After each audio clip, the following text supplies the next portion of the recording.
I don't know. Remember he killed the. Remember he was involved in killing. He accidentally killed somebody. No, that was like the big trial in South Africa. Oh Like yeah, big, because they had to. It was like a mistrial, and they had to redo it and all that stuff. Oh man, it was like the biggest thing ever. It was the trial of the century. But as usual, because Trump, you forget about the previous outrage. There is no wrongdoing except for this guy.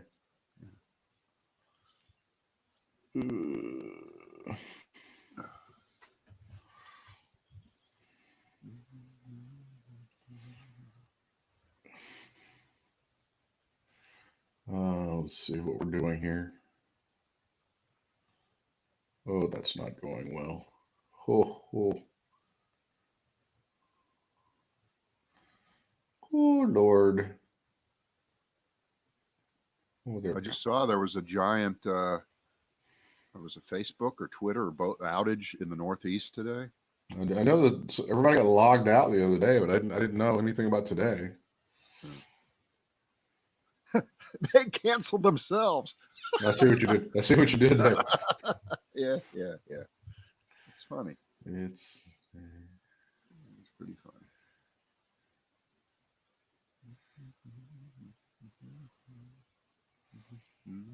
All right, I'm shared.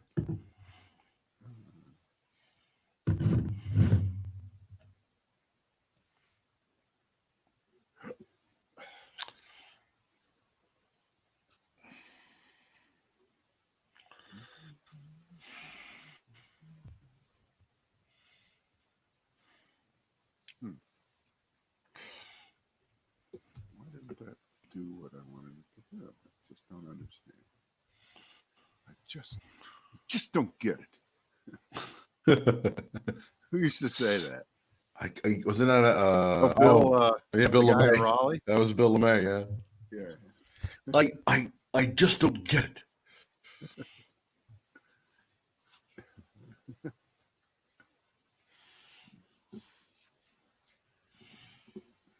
I just didn't share it.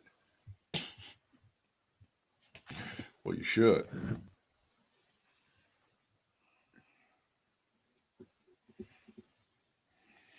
Yeah.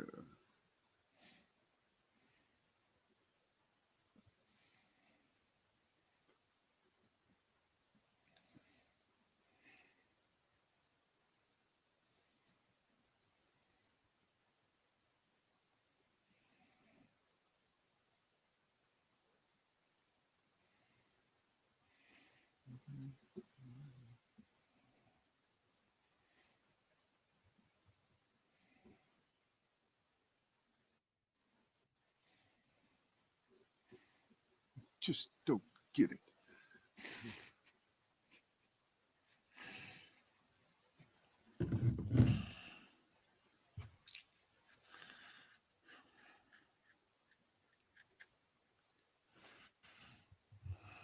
All right, we're good. We're in business.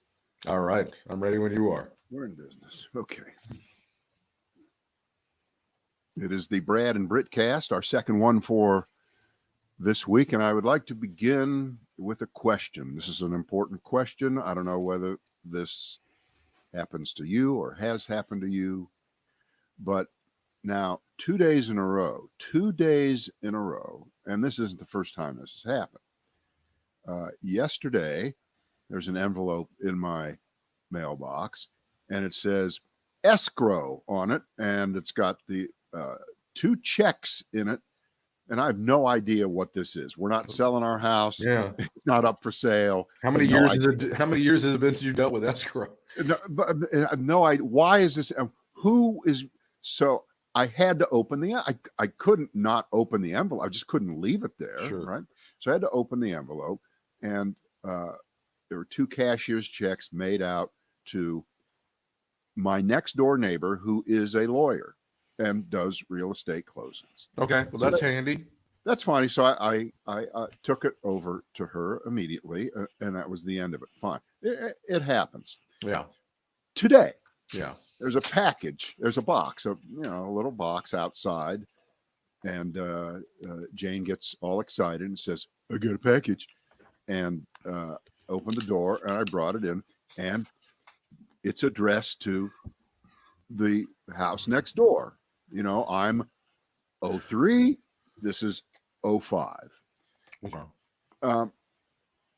This happens a lot. I mean, now maybe with more packages, but in my entire life, no one has ever come to me from another house and said, Brad, I got something that's yours that was addressed to me. It was incorrectly delivered to me. So how is it that that's never happened in reverse? I don't know. Every piece of mail, it always comes. But so what I believe that I'm probably anywhere from 0.01 to 0.03% down in lifetime mail, and everyone sucks, and no one ever has brought it to me. It's all you. You're the one who does this. I'm the only one. I'm the only guy who does that. Could you do the very flattering imitation of the mother of your children? Ooh, there's a box. What was that again? Hey, there's a package. More flattering. Yeah, it's kind of Letterman-esque, isn't it? That's exactly what it was. Dave. This is a woman that went to medical school. This is a woman who has a medical degree. I know, but when it comes to getting packages delivered, she just turns into the doofus down the block. She just it doesn't. I love that. That's boy, I got a package. Why don't you bring it in? Why don't you bring it in? Why don't you bring it in? She went through internship and all this shit, and she had to sleep on the floor and all this. But no, what's package? Well, now to be serious, and we have said this several times over the last few years. I'm in one way, I'm glad that her parents, her mother's still alive, but she is completely out of it. Right. Yeah. And her father died about 10 years ago. Right. And we've said, I'm pretty glad that he isn't here to have to be saying over and over again, you mean I escaped the Nazis for Trump? I escaped the Nazis. But there were the United States so that there would be Trump. But there were people who said, I outlasted Hitler. I will outlast this guy. No matter what, I will die the day after he leaves. I don't give a shit. I don't care if it's 1 hour after he gets on his stupid, plane to go down to Mar-a-Lago. I will outlast this son of a bitch. All right. Well, you brought up the latest. Why is someone X dead, and so why is Larry King dead and Limbaugh still alive? Larry King should have definitely outlived Limbaugh, don't you think? I think so. I think so. That was not fair. That's not fair. What we didn't miss is what we missed yesterday, and we didn't get to the obvious elitism of Joe Biden in wearing a Rolex and having a Peloton. Yeah. Huge, massive scandal in American history as people are having instant buyer's remorse over our new president. Right. Because he wears now, of course, the answer is nobody really is. Okay. Remember that. Remember, you got to be careful when you say that. No one really is. I thought I laid sarcasm on thickly enough. I know, but the New York Times did one article pointing it out and almost doing, we said all these things about Trump, so now we have to find something. They're whatabouting themselves. That's what they're doing. Right. But then when I read that, I went and looked up and spent a little bit of time on the history of presidential watches. All right. And it turns out that the two presidents previous to Trump, and of course, Trump had a couple of expensive watches. He had a Rolex and a Philippe Patek, and it's Patek Philippe, whatever it is. Patek Philippe. The guy was president of France, right? It's really kind of the most expensive watch. Is the Patek Philippe. It's the king of all of them.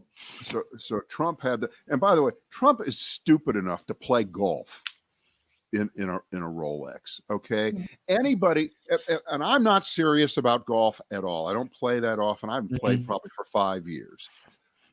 So since we've gone down the watch rabbit hole, what did the article? Wait! I would you don't play with a watch. It's stupid. It does seem like a not smart thing. It's not a smart thing. But anyway, so the presidents right before Trump, who Obama and George W. Bush, apparently on purpose would wear a Timex a very mainstream Seiko, one of those. Right, one of those kind of watches, because they just didn't want this article that showed up in the New York Times this week about this. And but you go back before that, and Johnson and particularly John F. Kennedy was apparently gifted an inscribed, I think, Rolex from Marilyn Monroe. And the first thing he did was, it was like a hot potato. He got rid of it fast. Oh, of course he did, yeah. You go down to the pawn shop. You go down to the Vegas pawn guys, get rid of that. He gave it to somebody on his staff, and I guess it did end up through the auction process. I think it's that's cute. It's one of those. He gives it to Bill on his staff. Bill goes home and goes, "What? I want to bang you." Signed MM. What? Right. But how did that work? I mean, the fact is, Joe Biden is fucking 78 years old. He has been in public service and made a fairly decent salary for 40 or 50 years, and he has a decent amount of money. I know he's worth several $1 million, as you know, a person is supposed to be if they've done that, if they've played their cards right and saved their money and haven't been in it. And he is entitled, he is allowed to get that watch, and that should not be then transmitted into, well, how can he talk about poor people? How can he can't. It doesn't work that way. It does not work that way. What was the thing early on in the Obama administration? He went to the burger place and he wanted Dijon mustard on his burger, and Sean Hannity played that up forever because that meant he was so out of touch with America that he wanted Dijon mustard on his burger. I mean, if you take this to its logical end, then we really do want a guy who looks like Jim Ignatowski from Taxi, living in a box the great on the street with no home, and that way he will be more sensitive to the plight of the unemployed and those who are having a difficult because anyone else above that just can't relate. Because as you know, Joe Biden was born with a silver spoon in his mouth. His father gave him $400 million over the years to bail him out over and because remember, nobody, if you think about it, did anybody ever talk about Trump and his personal spending while he was president? Not much, really. No. Because you know what? He did this bizarre thing at the beginning. He made those comments intimating that, oh, the White House is a shithole. It's a dump compared to where I've lived. That's right. And you know what? Well, that decided that because we had to then listen to 4 years of, think of what I gave up.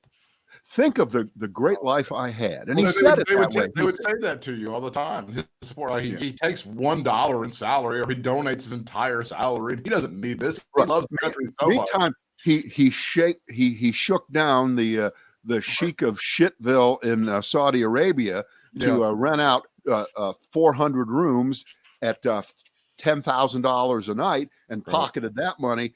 But at least he didn't take the government salary and spend it. Right? I mean, people are the cognitive dissonance in excusing and allowing Trump, not just for just trying to overthrow the entire country, but to look the other way on everything. Everything that he did is so infuriating, and that's why it's just double infuriating to read this kind of thing about Joe Biden, the guy who took the Amtrak train from Delaware to the Capitol every day. I think the cherry on top of the idiot Sunday was, did it turn out that the watch was his late son, Beau Biden's, and he wore it in remembrance of his son? I think that's what we eventually found out. I wouldn't doubt it. Again, if you'd like to, and I guess his son must have been on the take. His son must have been stealing, right? Well, it wasn't just Hunter; it was Beau. And by the way, how elitist is he for having a dead son? You know how many Americans wish they had a dead son? He's out there parading it around like some rich asshole. I can't believe it. It's just the stupidity of all this is amazing to me. Right. And the Peloton, oh my God, the Peloton. Oh my God, he bikes, and when he can't bike, he's got this thing that's connected to the internet. And my God, how can the gun-toting folks down in Valdosta, Georgia, how could they possibly relate to this man? Britt, if he really cared, about the people. He would be strapping on every morning a couple of running shoes and heading towards Southeast Washington, where the real people, not Northwest Washington, where the white elites live, but Southeast Washington, Southwest Washington, the other side of town, to show that he was with the people. I mean, again, I'm glad you brought this up, because it really, really is just stupid. It is just stupid. It really is. Yeah. Okay. Well, then the most important thing we need to do is not try Donald Trump for trying to overthrow the government and allow him to run again. So we can have a real blue collar billionaire as our president who can relate to us. Holy shit. We're in trouble. We do this all the time, though. This is a classic thing that we do, isn't it? All right, let's talk about really what the most important thing is of the day, which is Mike Lindell, the My Pillow guy, being kicked off of Twitter also now. Oh, he's officially been added to the permanent shit list of being tossed from Twitter because he would not. And by the way, to this day, to the stories you'll read today about him being kicked off, he says, "I will not give up my statements about the election being a fraud." So that's why Twitter kicked him off.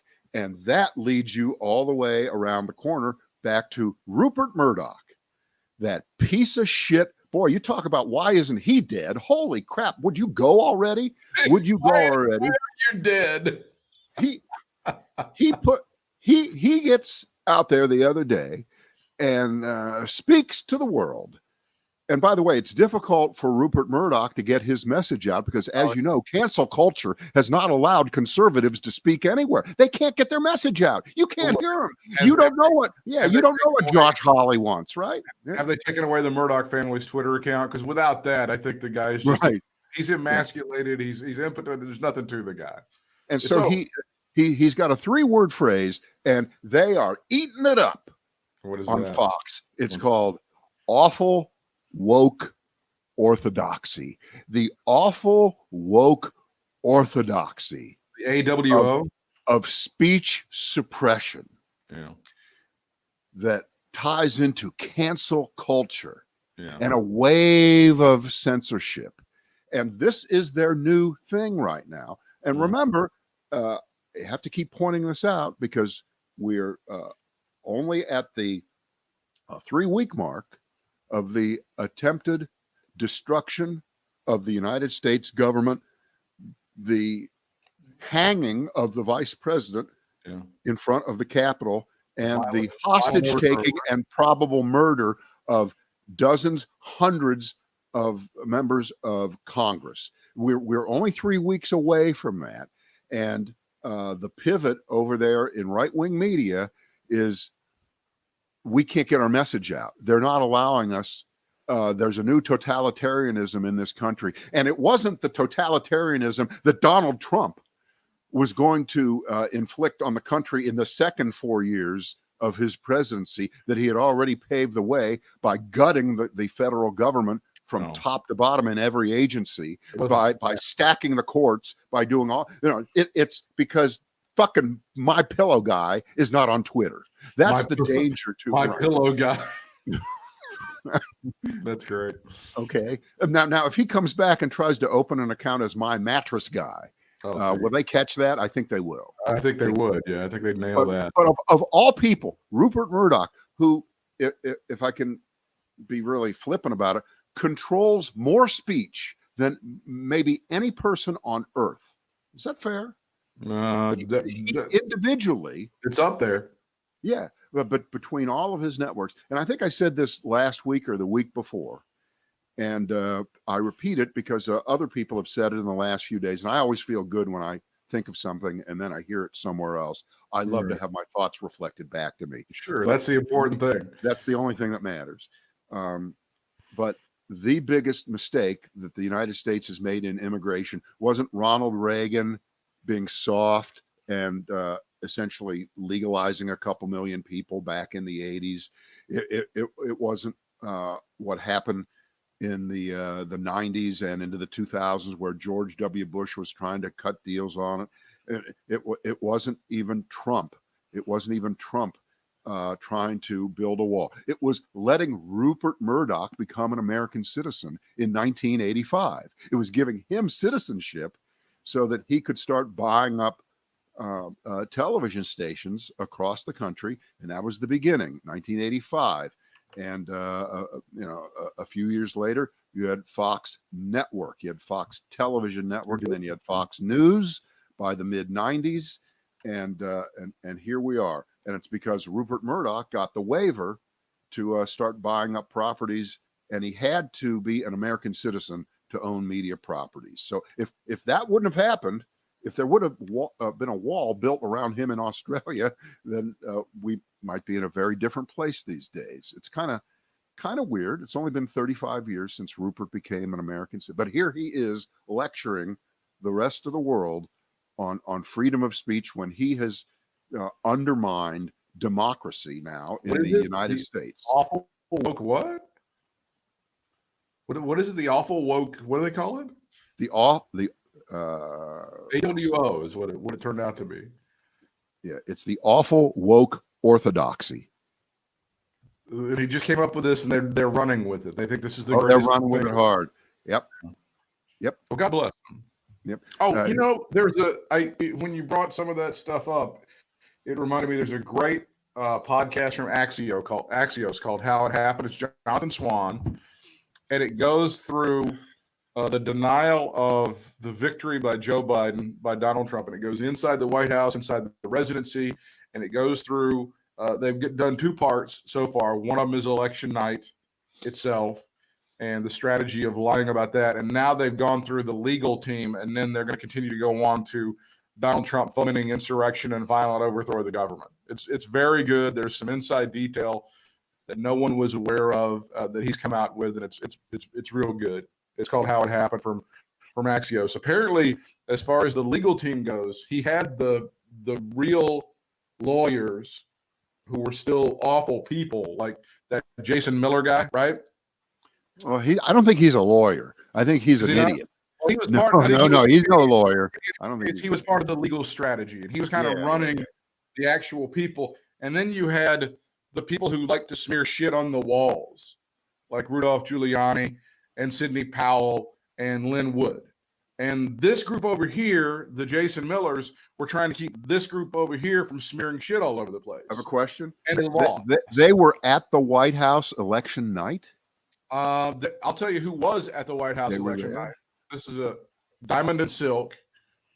Were at the White House on election night for the party.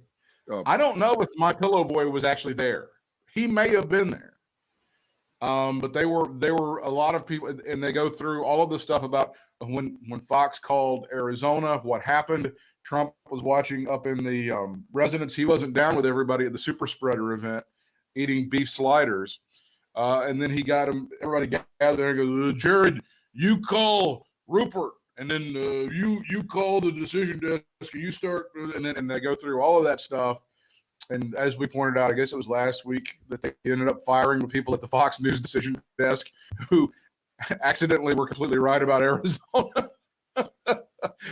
They went through all the machinations leading up to the election about, God, we are so proud of this decision desk at Fox.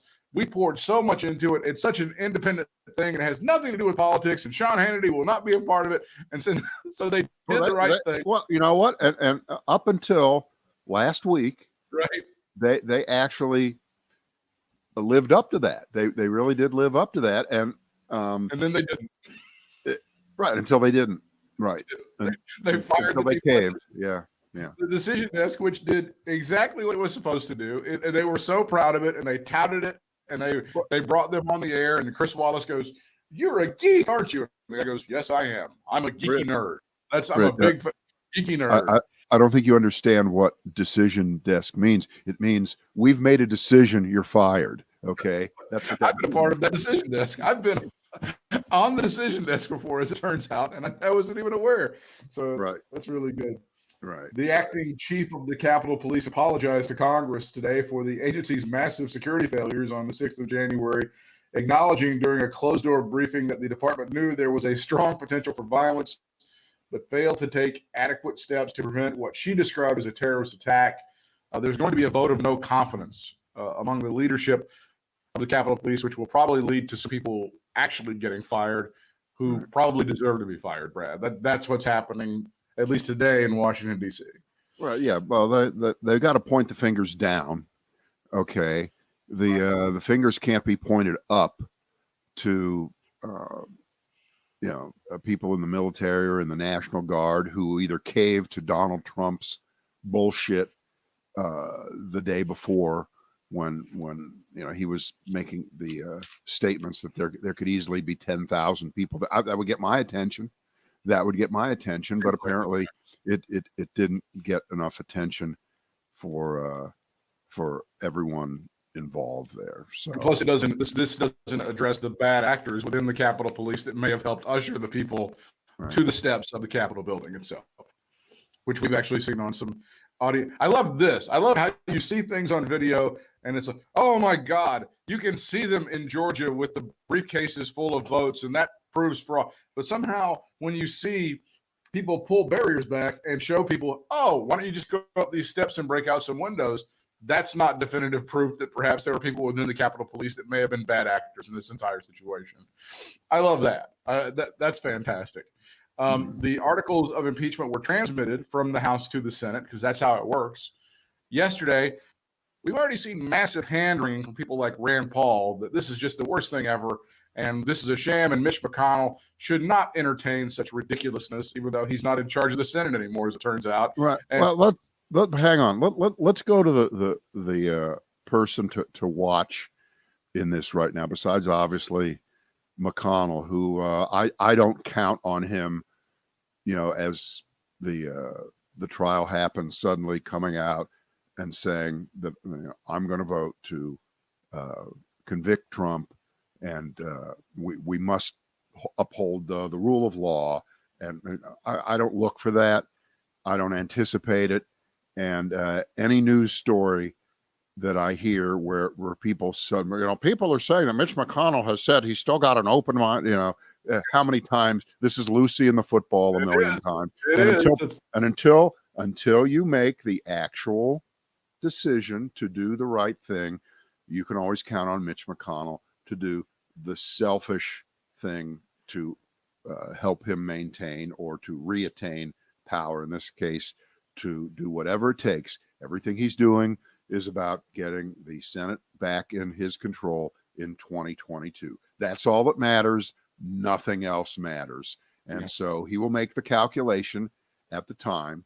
And the person now, I think, to watch, it'll be interesting because he would be a bellwether as to just how pathetic the Republican Party is right now. And it is pathetic. I mean, when you look what's going on in Oregon, when you look what's going on in Arizona, the Oregon Republican Party announcing it's a false flag. It was a fake. It was really lefties. It was liberals to be dressed honest, up. Right. To be fair, Cindy McCain was being a tremendous asshole. I mean, to be fair, they really did this. Yeah. Right. She really was out of control. Oh, it was crazy. Right. But anyway. Senator Rob Portman of Ohio says, no mas, I'm done. I don't want to be a part of this shit anymore. It's gotten so crazy that even a standard Republican hack like me, who does compromise and make deals to get some government done when possible, although during the last 4 years under Trump, he was a suck up. He laid down. I never heard him make a speech, but we'll go along with the news coverage that says, well, Rob Portman's a moderate. He's a reasonable Republican. And he just cannot fathom and does not want to countenance the radicalness of the Republican Party now being taken over by quote unquote the crazies. And he's going to retire. All right. With that said, Senator Portman, you're now not subject to being primaried or being attacked for any reason politically that you would or should care about. Clearly now you're going to vote to convict Donald Trump. The evidence, but that's exactly the point. In other words, we've we've crossed the river so many times and asked her, what will it take? And, the evidence is going to be so overwhelming. I mean, and again, let's play the game. Here's what they say on TV. And well, the Trump team is preparing its defense right now. And these 2 weeks are going no, there is no defense. There's no fucking defense. There's no Trump team. There's no...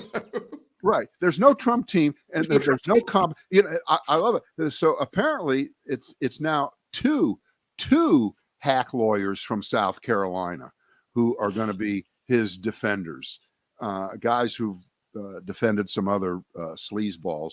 But one thing, mark it down, it's true. Trump really had to go to the Confederacy to find lawyers to defend him for trying to overthrow the government, because they've got experience in that in South Carolina, right? Why don't you go to the state where it all started? Come on. Where it all started in 1860. We never could figure out whether the Republican Party was the party of Abraham Lincoln or Robert E. Lee, and we figured it out. We got there. I think the jury is in on that one. We don't need a trial. As it turns out, we got this. But you're already seeing the hand wringing and why are we doing this, and where's the unity, and oh my God, he's already out of office. This is such a useless exercise. Will these Democrats, for God's sakes, at long last have some shame, Brad? That's what we're hearing from the Rand Pauls and the Lindsey Grahams of the world, Britt, and the Josh Hawleys. Josh Hawley is now the biggest asshole in the Senate. Ted Cruz, if you were trying to retain the title, I know you are so far behind. I feel bad for Ted Cruz. I mean, far behind, that was his thing. He was the GOAT, the greatest of all time, right now, and he's lost that title. Ted Cruz is now Michael Jordan during the Washington Wizards years. He's getting his ass kicked on a daily basis, and this young upstart, this Josh Hawley, he's the man right now. He's LeBron. He's whooping your ass 6 ways till Sunday. Come on, Raphael, get back in the game. I know you can be a bigger asshole than this. You're letting this young whippersnapper kill you. It's disturbing. So the Republicans are trying to poo-poo this entire effort to impeach Donald Trump. And, of course, the holy grail of this is you then have the vote after that. He's already been impeached, to remove him from office. And then the other vote, of course, would be to make sure that he can never run for federal office again. That's the holy grail. Well, but only if you get him convicted. Right. If you convict him, you got to get part one before you can get to the bonus round. Right. And that at this hour, at this moment, that's not likely that they're going to get the 16 or 17 that they're going to need. But it's going to be, I don't want to say hilarious. Okay, I'm going to say hilarious to hear what the argument is going to be in defense of what happened in the 6 hour period between about 1 and 7 o'clock p.m. on January 6th, 2021, because the amount of video and audio is more important now than the video. The audio of people watching Trump at that rally, the one where he says, I'm going to walk down to the Capitol with you, and sounding like Jerry Lewis. It's the Capitol. By the way, every time I hear that, I can't help but laugh. I'm sorry. It is pretty stark. It's the Capitol. I don't think you're even being all that hyperbolic. It kind of is like that. That's kind of how it is. But the matching up of everybody's cell phone video with the actual, high quality network video of Trump saying things like, we've got to go to the Capitol, and then the jump cut to the people out in the crowd. Yeah, we're going to the Capitol. We're going to go get them. This is what you pray for if you're a prosecutor, right? I would think so. Right. I mean, this is as if there were 7 cameras trained on that little side area of the house in Brentwood with color high definition video of OJ hacking the shit out of his ex-wife, right? OJ goes, I can't wait to kill Nicole. I can't wait to cut her head off. Right. Yes, if there was something like that. Right. So the evidence is incontrovertible, and then you get to match up what Trump said every day, every week, every month, even after the election, and you have whipped up and souped up a segment of the country. A subset of it decides to leave on a jet plane and don't come back again to Washington, D.C. and listen to you in person, because, you know, it is one thing, and I'll relate this to you, Britt, because any other way you wouldn't understand it. You love the Pearl Jam, but you love to see them in person more, right? I've seen 11 times. I'd like to see them again. Sure. Exactly. And it's just not the same to hear recordings of them compare.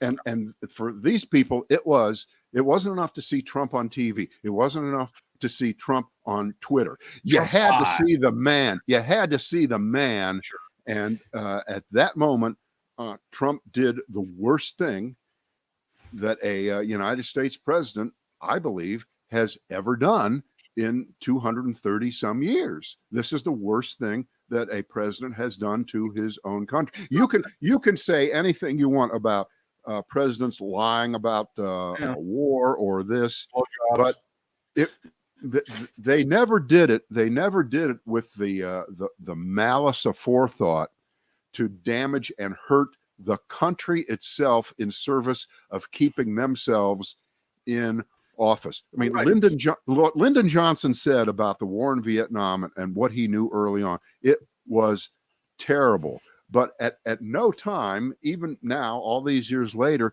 would you say, yeah, the reason Johnson loaded up Vietnam with 600,000 men is because he thought it would get him reelected. That's not what he wasn't thinking quite that way. All right. No one has ever been this selfish about themselves in office compared to Trump. No one. It's never been close. The violent overthrow of the government that's a bad thing. Or at least I used to think we're into some nebulous territory where Josh Hawley and Rand Paul and Lindsey Graham are going to excuse it. I mean, yeah, but yeah. And when you said that, it's the worst thing a president has ever done. Who's playing for second place now? Essentially, you're playing for second place. You can talk about bombing Cambodia. You can talk about Andrew Johnson doing this, that, and the other. You can talk about Buchanan being just a complete oaf and a fool. Everybody else is playing for second place. That's what's going on right now. You're right. That's the absolute gold standard is to take a mob of white terrorists and tell them to go march up to the Capitol and lynch Mike Pence. Well, when you hear that this didn't even happen during the Civil War, they were never able to cross the Potomac, the Confederacy, and take over Washington, D.C. It didn't happen. It was defended in a way that it never, but it just happened 3 weeks ago. And you know, that picture of the guy running through the chamber with the Confederate flag. If that doesn't bother Republican senators who don't connect that to what Donald Trump said, you know, I understand, but they are, and again, I'm sure it's a coincidence that he had the rebel flag. Right. Somebody just handed it to him. It happens to be a coincidence that every Nazi group ever waves the Confederate flag and finds inspiration in it. I'm sure it's it's just a coincidence, Brad. It's just coincidence every time. You're right. He was waving it because he believes in states' rights. I understand that. It was a states' rights. It was a big states' rights rally. That's what happened at the Capitol, and that's what they were. It's just a coincidence that every time that someone gets murdered by the police, it happens to be a black guy. I mean, it's just a coincidence. There's 150,000 coincidences in a row. That's what coincidences are, Brad. A pattern of behavior. Don't you understand that? Can't you just wrap your mind around that? God. I'm trying. I'm trying. So the question is, what is second place in terms of the worst thing ever done by a president? Because this is, without question. Well, I think I can't believe how stupid you are. You know, it was the Obama in the tan suit at the White House press briefing that one day. That was terrible. That was horrible. That's competing for second worst. That and the blowjob from Clinton. Those are the two things that are the worst thing that a president has ever done. Well, give us a call. But to be fair, Bill Clinton did give birth to a whole new genre on Pornhub, pizza delivery. Okay, I think he started that. He was the guy. I always wanted to, and by the way, I'm not familiar with that website that you were talking about. I've never seen that. I always wanted there to be a porn movie where the guy shows up with the pizza, just delivers and goes away. I always wanted that to be the thing. It says here, Biden holds his first phone call with Putin. He raises the Navalny arrest. Isn't the saddest thing, and this is really, to me, the tragedy, that Donald Trump's Twitter account was taken away, and over the weekend, we couldn't see him tweet support for Putin and to put down the raging crowds and to talk about how awful they were in Russia. Britt, how Black Lives Matter must have orchestrated that protest in Russia, right? Britt, I've said, 5 times to Jane, in between times she says to me, "Oh, there's a package, go get it." But in between those times, I've said to her when things have been happening the last few weeks, we are so fortunate not to have to listen or be subjected to what Trump would be tweeting about, X occurrence the last few weeks. I mean, it really, really is a good thing. And you know what? For instance, what we're talking about right at the beginning. Trump would have, because this is what he would do. He would have supported Joe Biden's watch. Mm-hmm. He would, right? That's what he would have done. He would say, in the sake of unity, well, he would do something like that. And everyone would go, "Oh, wow, that's so cute. That's so nice," right? He would have done something like that. But it's refreshing. It's nice. It's good to have taken that megaphone away from him. That one way entrance ramp into everybody's head. I mean, it's good. That one move by Jack Dorsey and the people at Twitter has improved American life so great. It's been amazing, right? Well, yes, except the problem is it's like Republicans who now, and there aren't very many of them, are almost pretending to be outraged over their near-death experience 3 weeks ago at the hand of Donald Trump's mob, that this is the line. And we had 10 in the House who said he should be impeached and convicted. And we don't know how many Republicans in the Senate are actually going to say, being threatened within an inch of my life is enough to wake me up. And I've been wrong for the last 4 years. And as far as Twitter and or Facebook right now, tossing him off a couple of weeks ago, great, except you were the problem for 5 years. You did nothing. And every time it was brought up,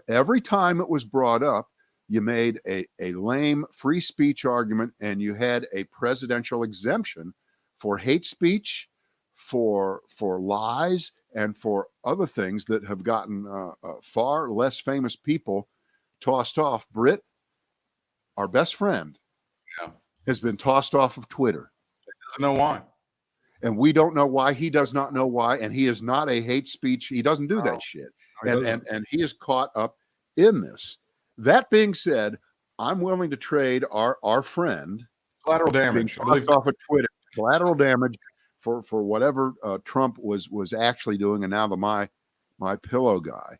And by the way, we have to also point the fingers while we're pointing here, not just at Fox, but CNN, which has been part of really the resistance for 4 years. That's fair to say. I don't think they would. Or they're. I think it's a great channel. I think they present the news very, very well. But in terms of their opinion, it's about 90-10 liberal, and they have a few conservatives, and that's the end of it. But what they did during the 2016 campaign, beginning in 2015, in covering Trump's rallies, no commercials, all the way through, no commentary, no nothing, giving him free airtime to spread it across the country day after day, helped him get elected. And they only did it because Trump moved the ratings needle. He did it for them. And they knew that if they didn't run those rallies and it was over on Fox, they would lose viewers. So they said, all right, we're in, and we can justify it by saying, well, a presidential candidate giving, that's news. And they went with it. So they helped put Donald Trump where he is. And all these years later, if you were part of that problem, then you're still part of the problem now, no matter what you have done in the interim to fact check or make, the last 3 years of Daniel Dale, the great CNN fact checker, is great, but it does not make up for the fact that you wouldn't have had to have hired Daniel Dale to be the CNN fact checker if you hadn't helped Donald Trump, if you hadn't played into his hands and you hadn't given him millions. It was estimated, I believe it was billions of dollars of free commercial network airtime during the 2016 campaign. So it isn't, if you were willing to give him that then, you have a lot to account for right now. And so I just think we need to get that on the record. Are you rooting for in the Super Bowl? Is it the Tampa Bay Buccaneers with Tom Brady? Is it Patrick Mahomes, the Kansas City Chiefs? And if the Bucs do win, does Tom Brady refuse to go to the White House to shake Joe Biden's hand?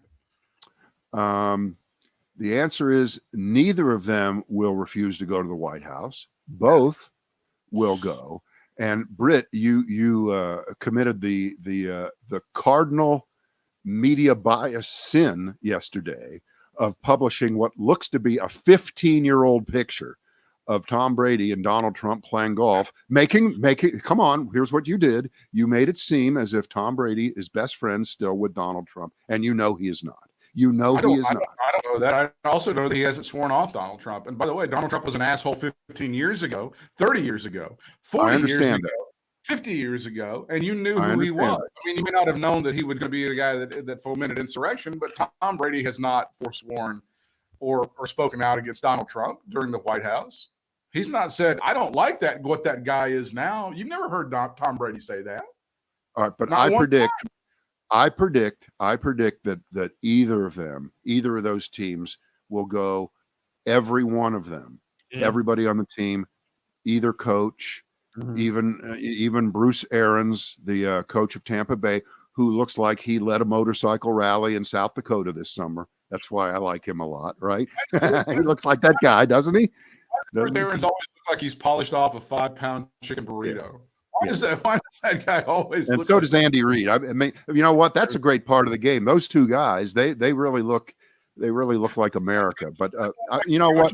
I don't hate either of those teams. And you can't say what you want about Brady. I mean, he's this generation's George Blanda. Oh God. And by the way, Brady playing at a lot higher level than George Blanda did in the last year or so. Get out there and kick some field goals, asshole. Then show me that he played quarterback. He played quarterback. He did. When he was like 60, he was out there kicking field goals, and Tom Brady couldn't kick anything. He can blow me. No, forget it. You're rooting for Patrick Mahomes in the Super Bowl. And that's I am. I'm for the Chiefs. I'm definitely for the Chiefs. But I'm a little bit uncomfortable because they need to change the name of that team. That's Indian motif also, isn't it? Remember the big congratulatory tweet after the Super Bowl last year about how the Chiefs had represented the great state of Kansas? Remember that? Remember how Dickhead the Amazing said that? Yeah. We don't have to deal with that anymore. Great God Almighty. See, here's the thing. You bring that up, and the minute you said it, I remembered it. But then I thought, well, that's just part of the thousands of things that just by themselves were indicators of senility, ignorance, stupidity. And that it was the excusing of it. It was, Kansas City's actually in Kansas and in Missouri, so he's not wrong. And by the way, Yeah, and by the way, you now get to play the old Obama game and use the word Biden. If Joe Biden ever made a comment that the Kansas City Chiefs are the #1 pro football team in the state of Kansas, right? That would be proof that you better get the 25th Amendment tomorrow, right? Get him out of there, right? Right? Great better is smooth. He's done. Right. And again, and we mentioned this a couple of weeks ago, and yesterday or the day before, the Post finally ran the final tally, but Trump had gone over the famous 30,000 lie mark well before he got out of office, and then he cranked it up in the post-election period to get it, I think, close to 31,000. I mean, he just went on a tear. It would be as if Henry Aaron was hitting 75 home runs a year at age 48. I mean, it was an incredible thing to see Trump at the end. He never slowed down. He never slowed down in his lies. He kept the pace up at a feverish level. And again, you don't ever want to say this. You don't ever want to say records can't be broken, because I guess any record theoretically can be, but I just don't think anyone's ever going to touch the 30,000 plus lies of Donald Trump. And by the way, I also don't think anyone's ever going to come close to 302 rounds of golf in one term. One term. That's almost 1 out of 4 days playing golf.